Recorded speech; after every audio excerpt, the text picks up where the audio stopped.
あくる日の朝、王様の侍従がさりげなく言いました。王様は白い象をお探しでいらっしゃいます。象って何？白い象って。王女様は魔法の言葉を聞いたような気がして、そのまま歩き出しました。ロバと会った柵に向かって。ロバはいません。王女様は一人柵を越えて歩き出しました。野原は尽き、林に入り、森の中をさまよう中、日は暮れてすっかり暗くなりました。それでも歩き続けていると、オレンジ色の明かりが。そこは小さな家だったのです。中には小さなおじいさんとおばあさんが、いろりの前に座っていました。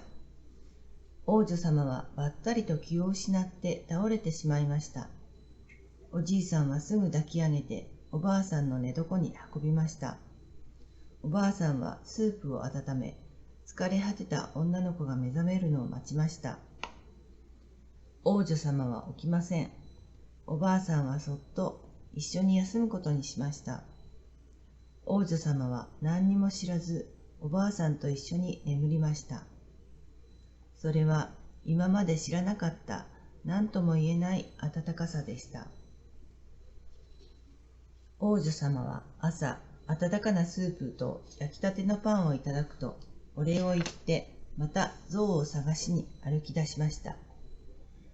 森を抜け、小川を渡り、村に出ました。そこには、忙しそうに村人が働いていて、王女様に声をかける人はいません。白い象を知りませんか？王女様は会う人ごとに尋ねましたが、皆首を振るばかり。夜が来ました。大きな木の下で王女様はいつの間にか眠っていました。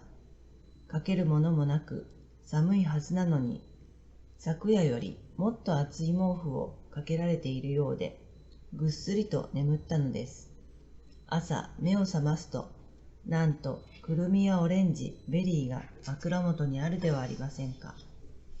夢を見ているのかしらと思いながらも、神様ありがとうとお腹いっぱい食べると、また歩き出しました。町に出ました。町の人も白い象は知らないと言います。その夜は城壁の脇で横になりすぐ眠ったのですが、何か温かな呼吸さえ夢の中で感じたのでした。次の日、真っ白な動物を連れたおじさんに会いました。それは象ですか？思わず王女様が尋ねると、これはヤギ。お嬢ちゃん、うちには生まれたばかりの子ヤギもいるよ。見ていくかい？皆優しく親切です。子ヤギというのが象かもしれないと。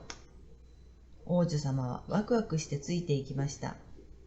子ヤギは、めー、めーと小さな体を押し付けてきて離れようとしません。それでもやはりそれは象ではありません。おばさんはヤギのお乳やバターを効かせたクッキーをたくさんご馳走してくれました。また次の日、丘を登っていくと白い動物の群れを追っていく少年に会いました。これは羊。象のことは誰か知っているかもしれないからうちへおいで。王女様は少年と一緒に羊たちを追って羊の世話をしました。ありがとう、よく手伝ってくれたね、とおかみさんは羊の毛で帽子とケープを編んでくれました。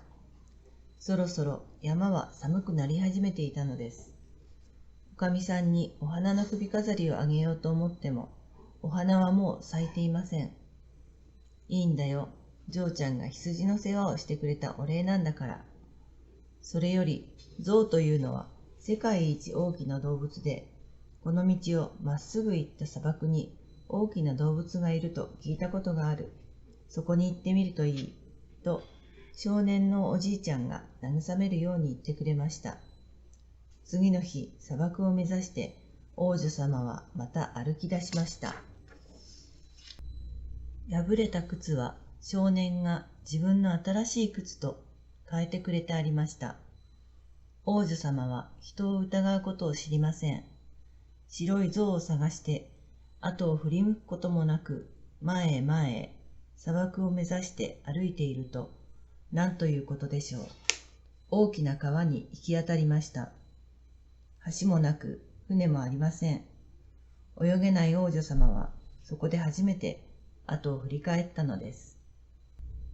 すると少し離れた草むらの陰にあのロバがいるではありませんか。そう、ロバはずっと王女様の後を追ってきたのでした。果物も毛布の代わりもみんなロバがしてくれたことだったのです。息遣いのようなものを感じたのも夢ではなかったのです。ロバは王女様に気づかれないようにずっと見守ってきたのです。大きな川の前で背中を差し出したロバに王女様がまたがると、上手に泳いで向こう岸に渡ったのです。やっと会えたのです。そして前に進めたのです。